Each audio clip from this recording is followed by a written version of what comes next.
Hello, ladies and gentlemen, and welcome to another episode of the Ancient Andes podcast.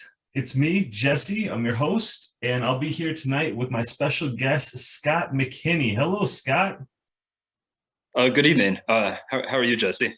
I'm doing fantastic. Let me give you a quick, brief introduction here. Scott is a freelance software writer, and he's based out of Knoxville, Tennessee. And Scott has traveled extensively throughout South America and the world. And I'm here to pick his brain tonight, and I'm so thrilled that he's with us. So, Scott, thank you so much for being here. Yeah, it's an honor and a privilege, Jesse. Thank you. Yes. All right. You're the man, bro. I really appreciate all your support in the Facebook groups, and it's really great to connect with you here, man. So thank you. Awesome. Likewise. I've enjoyed them. All right. What do you like most about them? I'm sorry? What do you like most about those groups, or what would you like to see more of? Well, you do a pretty good job of posting all sorts of ancient sites that are. Peru's like one gigantic archaeological site, basically. So you do a pretty thorough job of sharing that. I feel like you keep it at a good level of being open to, like, there's definitely some mystery around Peru, but at the same time you don't need to go off into UFOs came down with lasers and carved out stones and whatnot. So I feel like you keep a good level of sort of skepticism and open-mindedness. So that's I like the groups for that reason. Yes. I appreciate that, Scott. And the groups that we're talking about, ladies and gentlemen, is Peruvian Archaeology and Cultures, and also the Ancient Andes Facebook group. So you can look for both of those on Facebook. Scott, I want to talk tonight about your trips down to South America, in particular in Peru. But let's go ahead and begin. What was this trip that you took? When was it? Who did you go with? I've sort of been traveling off and on since 2011. I taught mathematics in Asia for a few years, and then in I guess 2018, I had a friend that called me from Medellin, Colombia. He said, "Come down to Colombia." So I was just by myself. I went down to Colombia. I stayed, and I danced a while in Medellin for 6 months, and then I sort of continued. I just looked, what's the next country over? Oh, it's Ecuador.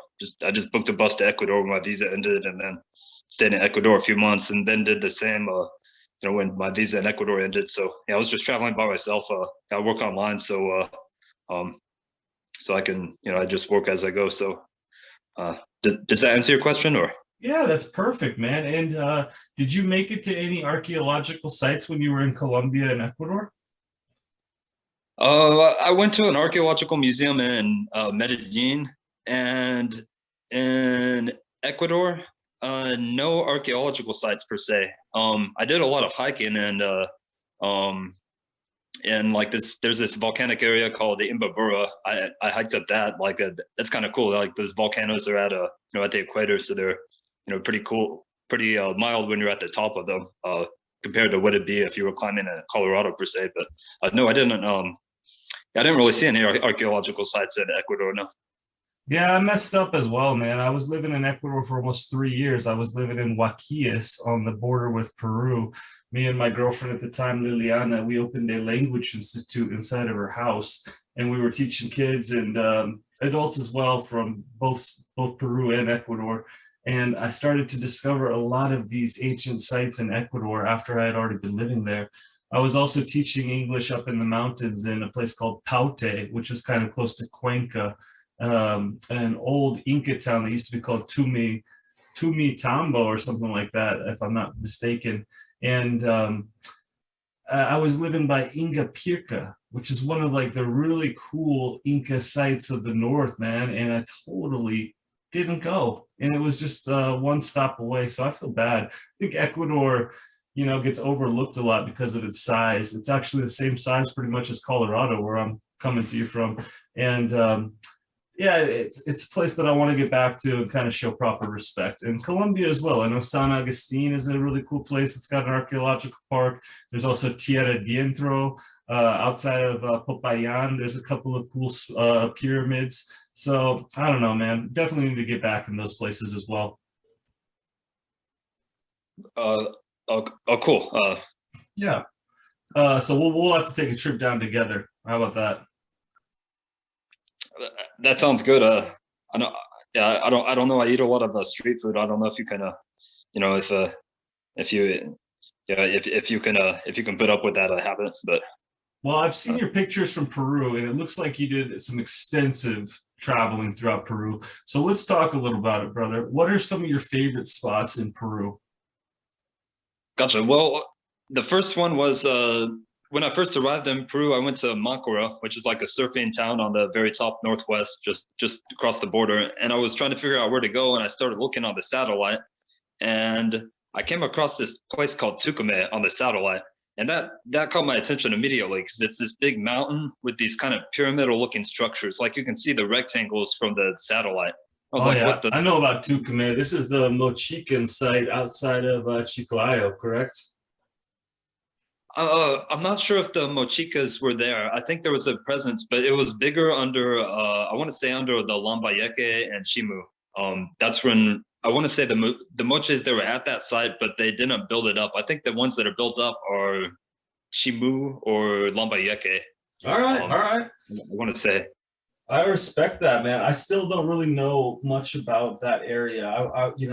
I think you see from most of my pictures, I was kind of focused more in Cusco and Lima, but I don't really know too much about the north. I've been to Mancora. I thought it was terrible. But yeah, I haven't spent as much time as I'd like to in the north and at other archaeological sites.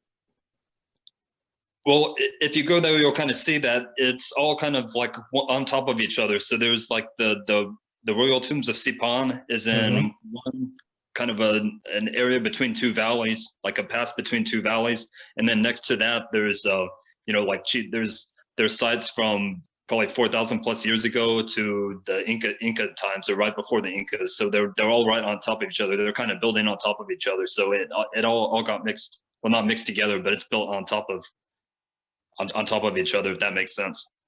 Fascinating. Absolutely, it makes sense. I mean, you see that in Cusco, it's just with the Catholic churches and stuff. They always build them on top of places. You can see that throughout all of Latin America. They kind of go into the most sacred spots that the natives find, and they'll just build them up with their own churches and things like that. So I think that this is just the ancient culture's way of doing that.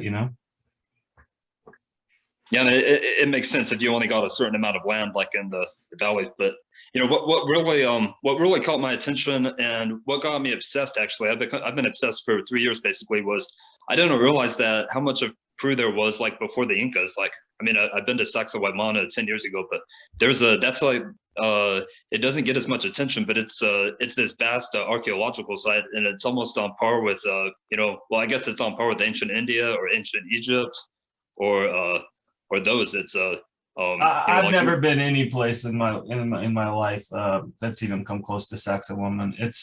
It's unbelievable. I was living right below it actually in San Cristobal, and it was about a 5 to 10 minute hike. And so a lot of times at night when I'd had too much to drink, I would go wander off into there and kind of hang out and stuff and explore. Really stupid. No one should ever do that. It's kind of a really dangerous place actually at night. There's been a lot of people who have been killed up there, and it's just not very safe after dark. And but what an incredible place, man! I mean, just the energy that surrounds those rock. Some of these rocks are 100 some odd tons. I mean, it's unbelievable the size that we're talking about, and you don't see them molded together quite like that anywhere else. It's very unique. huh, I um, love Sacsayhuaman, man. It's amazing. You're right. People don't hear about it. You hear about Machu Picchu, you hear about Nazca lines, but you don't really hear about that. And it's one of the most incredible archaeological sites on the planet. huh, um, yeah, I didn't get I didn't go inside it when I was there 10 years ago. I just went on the outside, but yeah, I was impressed just from the outside. Yeah, Yeah. I didn't see. I was looking at your pictures, and there's that inside area with the kind of a circular thing on the inside, and I don't Yeah, know, looking that's at it from that's the called the satellite, it looks. Ojo del Jaguar. It's also called oh God, I cannot remember the name of all these sites. I want to say Muna Marca, something Marca, and it's supposed to be a like V. most energetic spot there. They actually think that there used to be an old tower, an old chulpa that was built right there on top of it. And some people say that it was like an energetic, kind of like a power plant. I don't know. I have no idea, but it's a very, very special spot and it's totally off limits. So like the only reason why I was able to get in there and stuff is because I go in there late at night and sneak in and stuff. I got chased out of there by a German Shepherd one night and cracked my chin open on one of the rocks. But anyway, that's a story for another time, man. Sorry to get off topic. Let's continue and talk about Tucumán. What were your takeaways away from Tucumán? Just sort of the density and the depth of like the ancient civilizations there, like long before, let's say there's like I there's so many different ones. I can't remember all the names, but I think the earliest ones that there's still remains existing, or I think I want to say like 5,000 years ago, all the way up to basically like the cities like that are there now are they've been continuously populated for at least 5,000 years or so. So in that Tucumán area. So and also the gold working of the Lambayeque culture and like they had some kind of chemical process for alloying the gold onto I think onto copper or on the inside. The masks are incredible. Like, and you can just go see them in person at the museum, and it's 6 soles or 10 soles to get in, and it's absolutely, yeah, it's astounding. And that's just the things that weren't dug up by the Spanish or by huaqueros or by great. Tell people what huaqueros are, man. I think a lot of our listeners won't know what a huaquero is. Oh, I wish I knew the song, but huaquero is like huaca is like a mound, or it's like a sacred, it's like a pyramid, or it's like a pyramidal mound, or it's a kind of like a sacred space. Well, that's in the north. In the north, when you hear the term Huaca, that's what it is. But a Huaca in Cusco and a Huaca in general is usually just a sacred site. It could be a river. It could be a mountain. Apus, for example, can be Huacas. A lot of times it's just a stone in a certain spot. It could be a Huaca. But in other areas, it's more like an actual site. You know what I mean? With doorways, triple jambas, doble jambas. It's a sacred ritual site, but it can also be just a natural formation. But there's like a sec system, seke, I'm not sure if I pronounced that correctly, but basically this calendar inside the Coricancha, where the Coricancha was the center of the empire, and it goes out and there's all of these different sites all throughout in a 360-degree expanding direction from the Coricancha. So Machu Picchu, for example, would be one of them. Maybe a sacred mountain would be another one. And they're all over the place. But when you get up on the North Coast, they just use that term for like any kind of sacred spot that looks like a pyramid, like you're talking about. Yes, I think I haven't heard it for non-man-made places, but there in the north, I've only heard it for man-made places. And what a huaquero is like, it's just a grave digger. Like they'll know a spot where there's a tomb that has gold in it, and every year they'll go in and dig a little more out, and they'll keep it. They'll shoot people, like they've got their spot, and they'll defend it like it's not safe to go there. But the huaqueros, it's kind of like a pirate of the north. It's a tomb. It's kind of outlaw, country outlaw.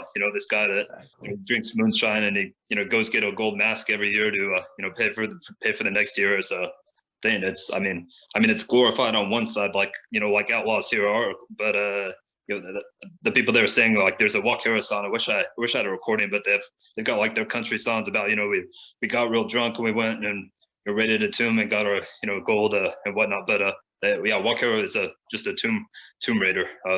Awesome. Thank you for giving us that explanation, brother. And did you make it to the Señor de Sipan? Did you go into that museum? Yes, I did. I went to the site as well. I've got a llama bone from the site that I found. I thought it was a human backbone, but the guard said I could just take it. But yes, that's a pretty impressive tomb discovery. I know it got coverage in, I think, worldwide media, but and there's some other tombs. There's some other smaller tombs that are uncovered, like that are still being dug up. That the